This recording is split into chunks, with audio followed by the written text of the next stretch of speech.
तमाम तारीफ़ें रब्बुल आलमीन के लिए, दुरूद व सलाम अंबिया व मासूमीन के लिए, मेरी जिदोजहद धरती के मजलूमीन के लिए।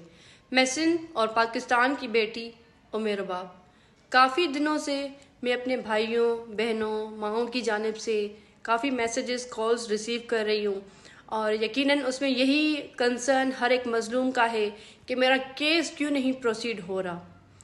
तकरीबन 1 माह से मॉडल क्रिमिनल ट्रायल कोर्ट दादू वैकेंट रहा, और मैं पिछली मर्तबा जो प्रेस कॉन्फ्रेंस कर चुकी कि मेरा केस डिले हो रहा है।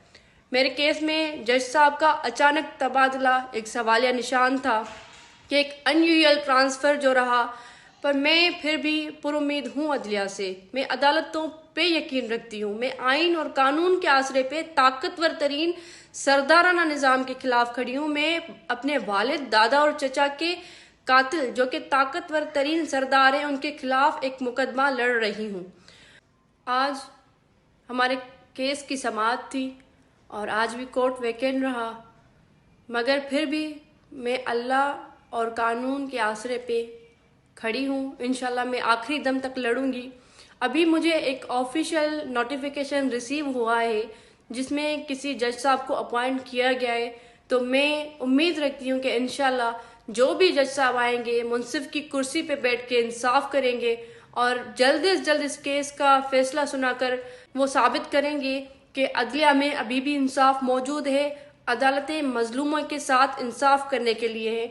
तो मैं पुरुम्मीद हूँ कि इंशाल्लाह अब हमारा केस चलेगा, प्रोसीड होगा, क्योंकि नेक्स्ट हेयरिंग हमें 6 जनवरी की तारीख दी गई है। तो इंशाल्लाह 6 जनवरी पे हम कोर्ट में पेश होंगे और इसी उम्मीद के साथ जाएंगे कि इंशाल्लाह हमें जल्द से जल्द इंसाफ फराम किया जाएगा।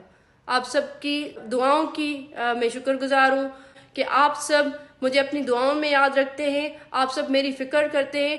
यकीनन अब ये साबित हो चुका है कि ये मुकदमा फ़कत मेरे घर तक महदूद नहीं है, ये मुकदमा हर एक मजलूम का मुकदमा है। तो इंशाल्लाह जीत जो है हमेशा मजलूमियत की हुई है, इस मर्तबा भी हम यही उम्मीद रखते हैं इंशाल्लाह।